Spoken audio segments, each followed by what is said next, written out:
Полуфиналисты у нас в студии, пожалуйста, ваши вопросы. So, sorry for the overlapping, guys. Now we have Milos Raonic, the semi-finalist of the tournament. Я задам первый вопрос, если позволите. So, Milos, to follow up on what I asked you on the court, was it an almost perfect match from you? Because you served like 2 aces on average, sometimes more in every game, but you also unbelievably returning. And the baseline game was almost perfect. Yeah, I played really well, and I knew I was going to have to. Karen has had a lot of success indoors, especially, and also a lot of success playing at home indoors. So I knew it was going to be a difficult task, and I knew I was going to have to bring my best, and I'm thankful that came through for me. Ну, вопрос был по поводу уровня игры Милоша. Мы знаем, что он отлично подает, он хорошо подавал. В среднем было 2 эйса за гейм, а то и больше. Но еще и на задней линии здорово играл, отлично принимал. Да, я согласен. Я знал, что с самого начала мне нужно именно такой теннис было показывать против Карена, потому что я знаю, что он здорово играет в зале и отлично играет в зале у себя дома. И я рад, что мне это удалось. Коллеги, теперь ваша очередь, пожалуйста, второй этаж. Ясное дело, что выигрывать всегда приятно, но не бывает ли вам самому скучно играть с таким количеством эйсов? Well, obviously it feels nice to win always, but aren't you a bit bored to win with so many aces in a match? Winning's not boring. Побеждать не скучно. Следующий вопрос, коллеги. Да, вопрос еще из чата Зума. Milos, greetings on your win. You are playing a great tennis, had lots of break, feeling safe to use your forehand. How much are you satisfied with your movement on court? Вопрос касался поздравления Милоса Раонича. Ну, вы хорошо сегодня брейковали и здорово двигались.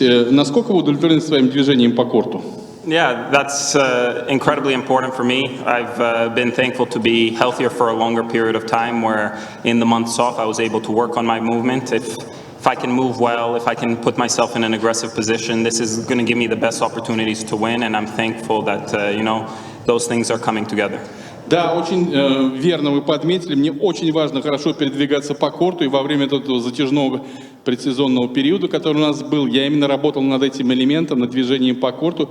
Я рад сейчас, что все собралось воедино, и я здорово двигаюсь. Пожалуйста, коллеги. Милош, можете сравнить свое нынешнее состояние, нынешнюю форму с той, которая была 4 года назад? 5. Когда... я не про титул даже говорю, а про место в десятке, 3-е место в рейтинге. Вот те времена. Сейчас не хватает именно физического состояния, чтобы стабильно играть весь сезон. Или есть еще какие-то теннисные вещи, которые нужно улучшить? I'll give you the short story.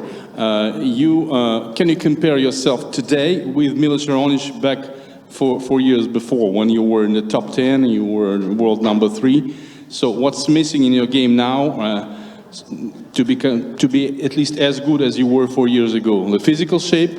Yeah, I think I'm physically good now. I think it's the health. To be in the top 10, to be in the top 5, you have to be able to play at a high level the whole year. And you can't do that consistently without being healthy. And if I can do that, I know I can bring the tennis level consistently high, but I need to have the freedom to train and to prepare to the best of my ability.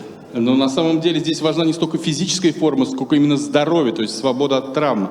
И я знаю, что если я могу стабильно готовиться, стабильно тренироваться в течение всего года, тогда я могу стабильно показывать высокий уровень игры и тот, о котором вы говорите, который был 4 года назад. Милош, совсем недавно вы считались представителем молодого поколения, который должен бросить вызов Рафе, Новаку и Роджеру. Сейчас вот 3 из 4 полуфиналистов, кроме вас, это даже значительно более молодые теннисисты. Как вы оцениваете это поколение и как вы считаете, много ли у вас шансов в будущем, чтобы успешно им противостоять?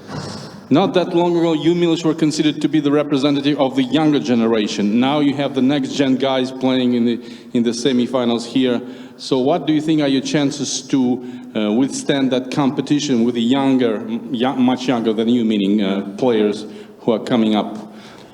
That's a heavy question, but It matters, but for me, it doesn't matter. The most important thing is what level can I bring, and can I bring my best tennis to find a way to win tomorrow against Borna? Это, конечно, трудный вопрос, но для меня сейчас не так важно отвечать на него для себя самого. А мне главное завтра показать свой лучший теннис в матче против Борны. Чорича имеется в виду. Еще вопросы? Со стороны кажется, что на этом турнире Милош очень себя так свободно чувствует, как в общении со зрителями, например, да, вчера, там, нет, позавчера, вот, так и на корте. Это опыт, это какая-то дополнительная работа, например, с психологом, или просто он всегда был таким, но вот мы только что на этом турнире таким его открыли. Looking from a side at you on court, you look pretty relaxed whenever you sort of communicate with the crowd or the way you looked on the court. You always been like that, or it's the result of heavy mental training and you make yourself look relaxed? Yeah, it's a lot of training, a lot of attention has gone into that. I wasn't the best behaved junior, and I didn't really push my level of tennis to a high level until I matured a lot and I grew up, you know. I was raised in Canada, but at home we had a lot of Eastern European discipline. So when I would behave badly, I was made aware of, and you know, it's something I knew I needed to improve a lot if I wanted to be a player that can play with the best tennis players in the world. So Eastern European discipline did pay off. Oh yeah.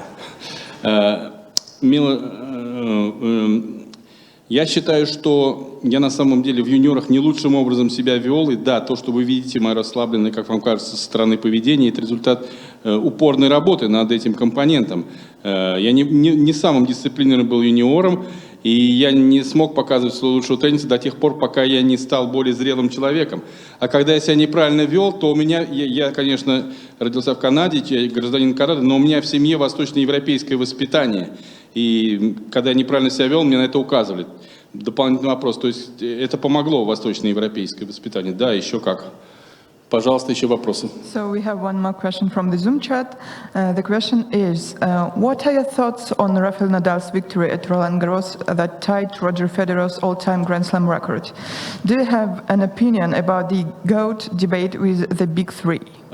Вопрос касался мнения Милоша Раонича о 13-й победе на Ролан Гарросе Рафа Надаля и кто из этих трех, из этой золотой тройки самый великий? Yeah, it's incredible what Rafa has done to win the tournament 13 times, I believe in 16 years that he's played at it. He's only lost 2 matches. 1 year he was not able to complete the tournament.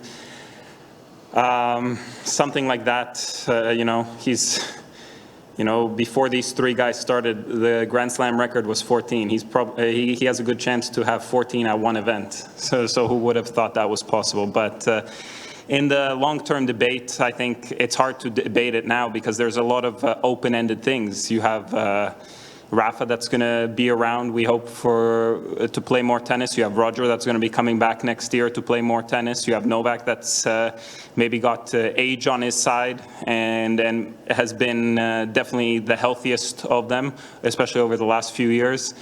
Everything has to, you know, it's not only about Grand Slams. Weeks at number 1 matters. Head-to-head results against each other, those matter. How many times you win each Grand Slam, those matter. How many Master Series you win, there's a lot, you know, so there's always going to be an argument about who's the greatest of all time. I think we're very lucky to be able to have that argument all in the same generation where you can compare the guys all rather than comparing, you know, some players from now to players from 20 years ago to players from 40 years ago. It's really a pleasure to have the guys in front of you all at the same time that you can have that comparison. Но на самом деле то, что Рафа сделал, это невероятно. 13-й Ролан Гаррос, по-моему, за 16 лет он это сделал, он только 2 раза там проиграл, а 1 год он не смог участвовать в Ролан Гарросе. Я думаю, что он вполне может выиграть его в 14 раз. Что касается вопроса о том, кто из них лучший игрок всех времен и народов из этой тройки, но это вопрос, где еще слишком много открытых и неизвестных моментов. Мы знаем, что Рафа Надаль здесь из них самый здоровый в плане травм. Это Новак Джокович, Федерер возвращается в следующем году. Тут много надо учитывать факторов. Даже трудно все сосчитать. Это количество мастерсов, которые выиграли, какие у них результаты очных поединков. Это не только большие шлемы, которые выиграли. Кто сколько недель был в роли первой ракетки мира, лидером мирового рейтинга и так далее. Но я считаю, что нам вообще везет, что мы одновременно можем наблюдать соперничество этих трех великих игроков и не сравниваем, как могли бы сравнивать, а кто лучше вот сейчас или те игроки, которые играли 20 лет назад или 40 лет назад. And don't forget, Bjorn Borg had 11 Grand Slams by 25 years old. Бьорн Борг. И не забудьте про Бьорна Борга, который выиграл 5 шлемов в 25 лет. Это тоже выдающиеся результаты, и поэтому его важно учитывать, когда мы спорим о том, кто самый великий. Еще вопросы? We have one more jokey question. Is you, Milos, gonna mercy Church tomorrow with your service? How would you? Are you gonna what нас? По-русски давай, Надь, я не понимаю. Ну, сжалитесь над Бордо Чоричем в плане подачи. Are you gonna take pity on Borna Choric when you're gonna be serving? No. Нет, не сжалюсь. Thank you. Спасибо.